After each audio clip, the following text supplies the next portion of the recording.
And so my point is that programming has changed in a way that is probably less valuable. On the other hand, I will tell you this, that because of artificial intelligence, we have closed the technology divide of humanity.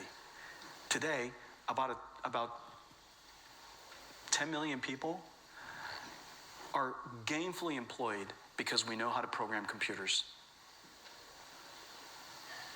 which leaves the other 8 billion behind. That's not true in the future. We all can program computers. Does that make sense? Yes, I'm afraid it does. For those few of us who are not yet familiar with this face, this is Jensen Huang, the founder and CEO of nvidia, the company that has invented that revolutionary chip that is currently drives pretty much all the modern AI models on the surface of this planet. His company, nvidia, it has grown from a tiny startup to $2 trillion in market capitalization. I've never seen anything like it. And this is why you see NVIDIA's market cap being so gigantic, because they currently have the best neural net chips. I mean, I think didn't NVIDIA's market cap exceed the GDP of Canada or something recently? Anyway, it was quite high. Yes, you heard it right. Worth more than Canada. Jensen Huang is one of the deepest visionaries of our time, AI visionaries.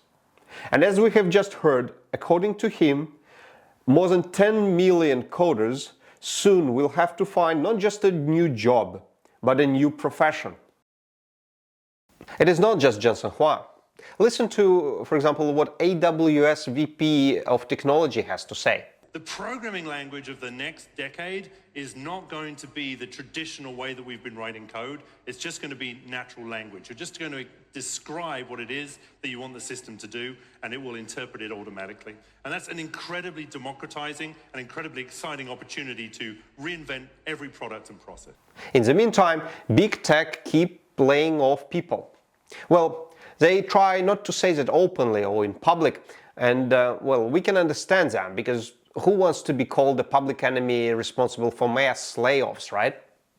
So nobody really wants to be grilled by the politicians on the Hill. So they have to encrypt their messages. Particularly in this moment with AI, the opportunity we have ahead of us is immense, but it needs a real focus on our mission. There have been multiple rounds of layoffs. Why take this approach? Why not cut once and cut deep? We are reallocating people to our highest priorities. There are cases where you're simplifying teams, you're moving people to focus on newer areas, removing layers so that you can improve velocity. So that's why we have taken the time to do it correctly and well. Yeah, you know, we coders, we are not very well known to be good people readers. This is definitely not our strengths. But you don't have to be a people reader to see the facial expressions, the emotions on these faces. You don't really even have to listen to what the Google CEO is saying.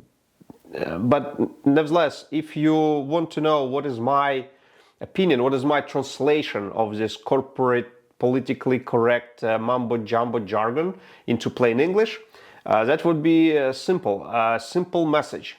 More layoffs are coming.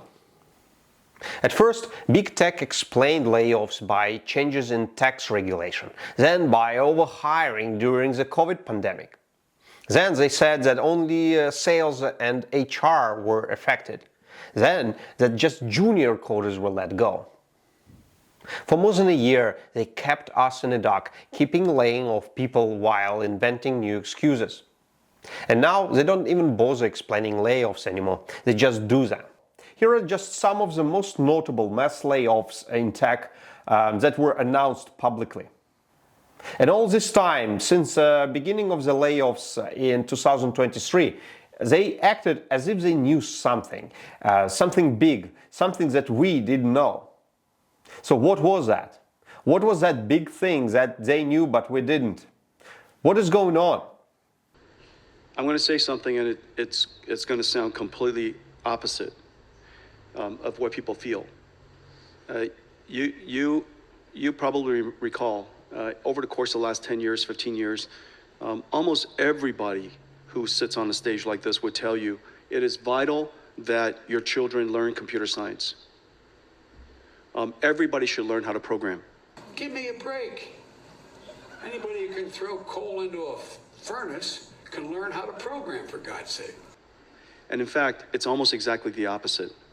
It is our job to create computing technology such that nobody has to program, and that the programming language is human. Everybody in the world is now a programmer. And so we imagine that this is a completely new way of writing software.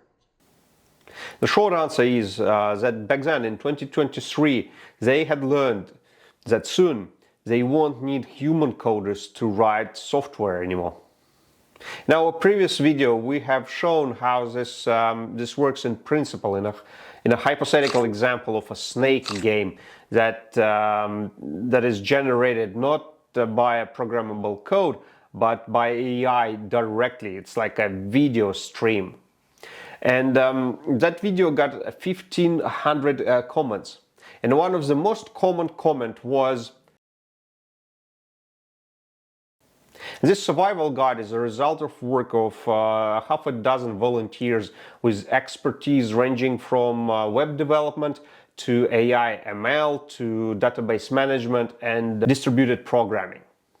We have been working on it for almost 2 months, and I would like to thank the experts who contributed their time and their knowledge to help our common cause." For those of you who are first time here on the Scripted channel, I will spend about a minute explaining who I am. My personal path to AI was not linear. With a background in mathematics and economics, I started as a behavioral economist running research on how our brain, how our organic neural network makes decisions. And that was a research on how to predict and influence human behavior, especially in groups.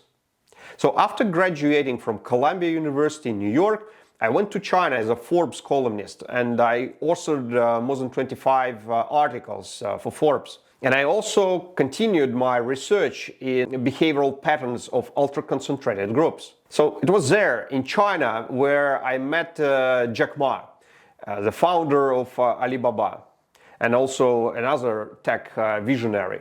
He told me one simple thing: AI is future.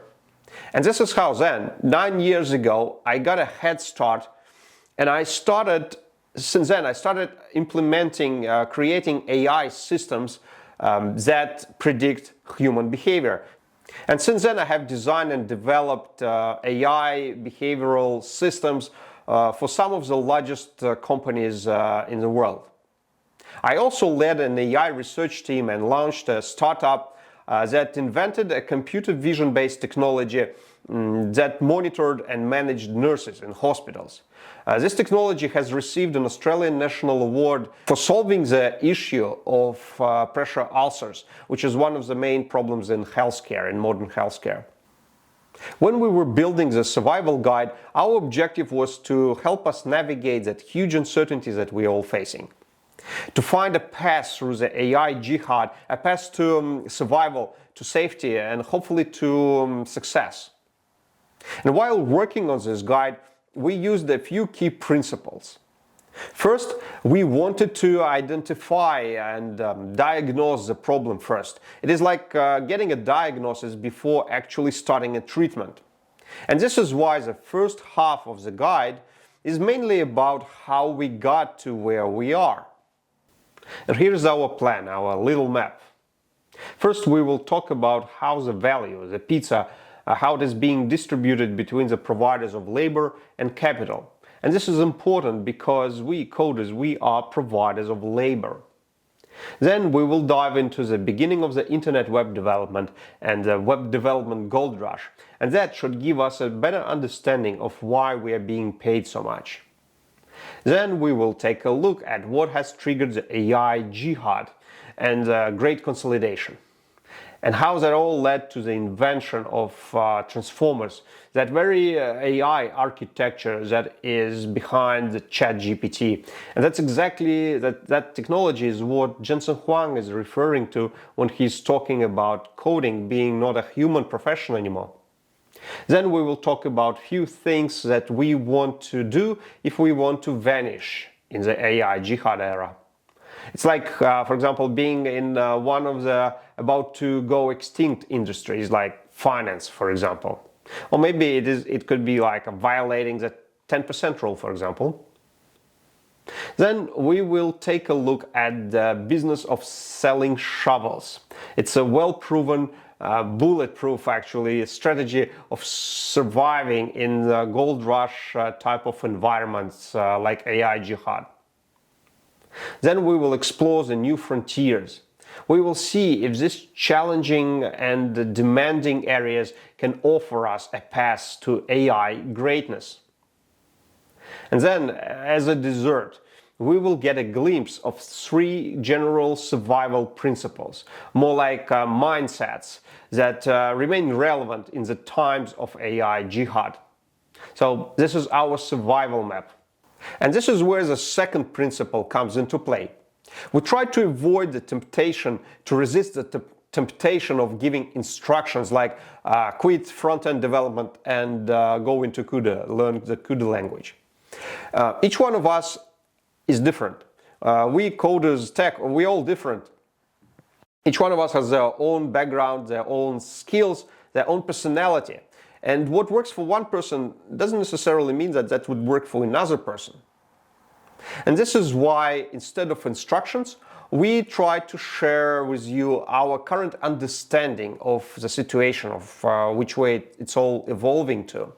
We give not instructions, but knowledge, so each one of us can make an informed decision.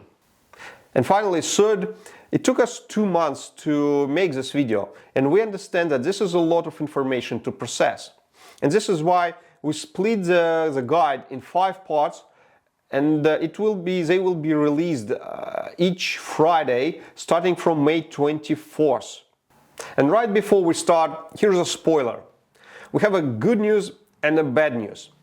So the bad news is that it seems like that Jensen Huang, the NVIDIA's Jensen Huang, he's probably right. About 90% of coders will have to go. But the good news is that the remaining 10% will survive and will thrive. So our objective is to be those 10%. All right, let's start.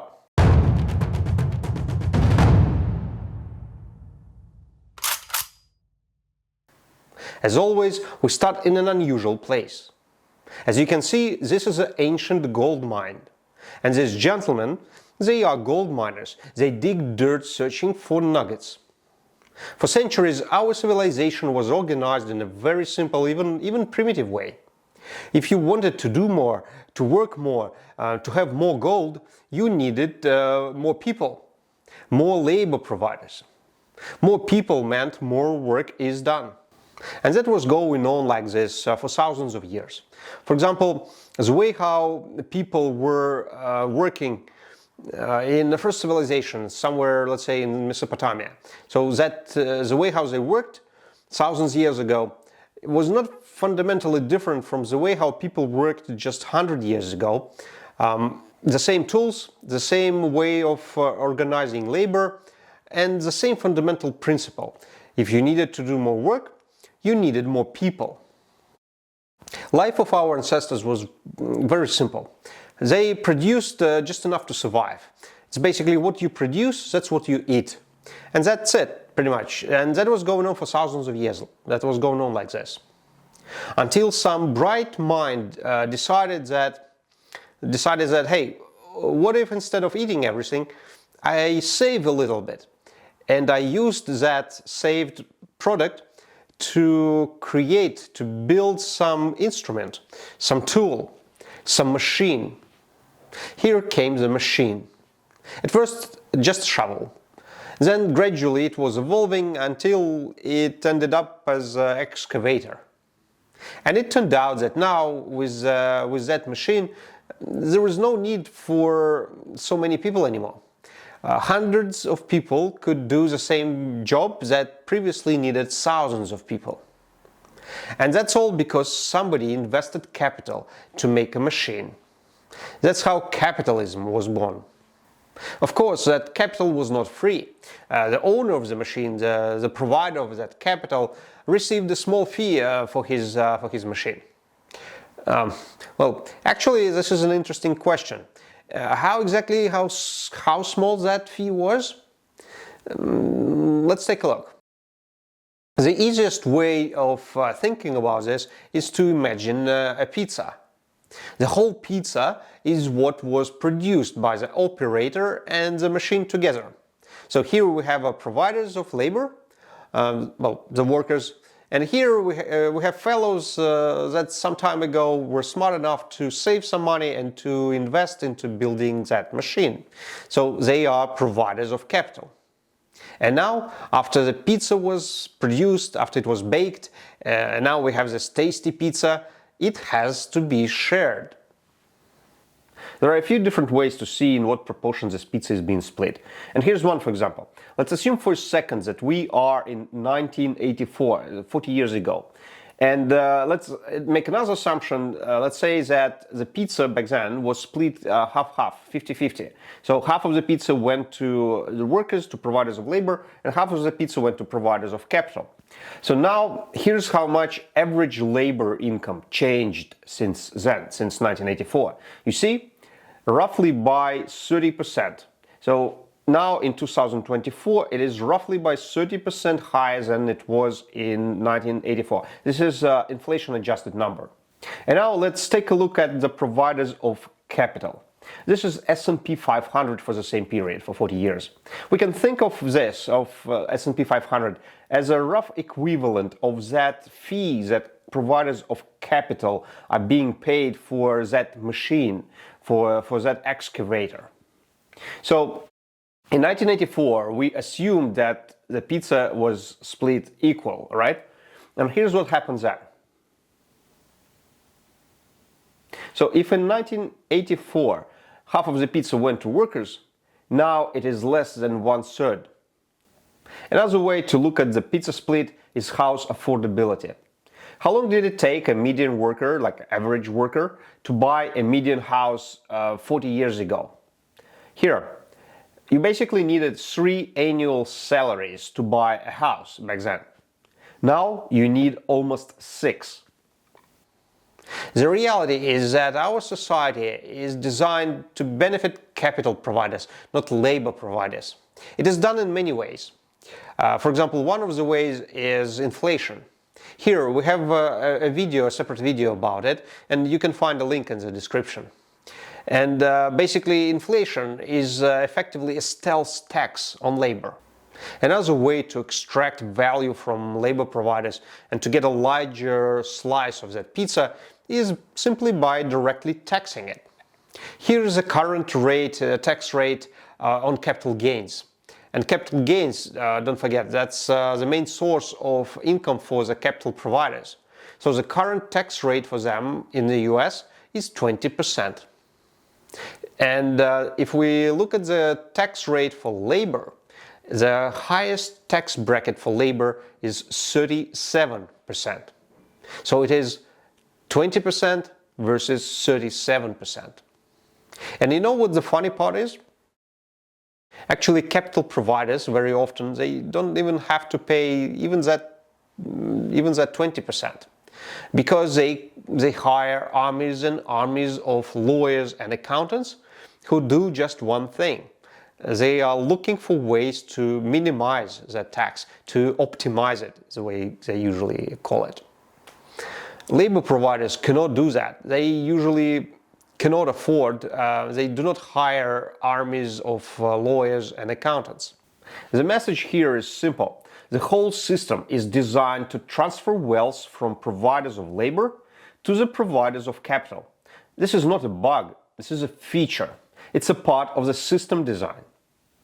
Let's remember this fact later. This is our lesson number 1.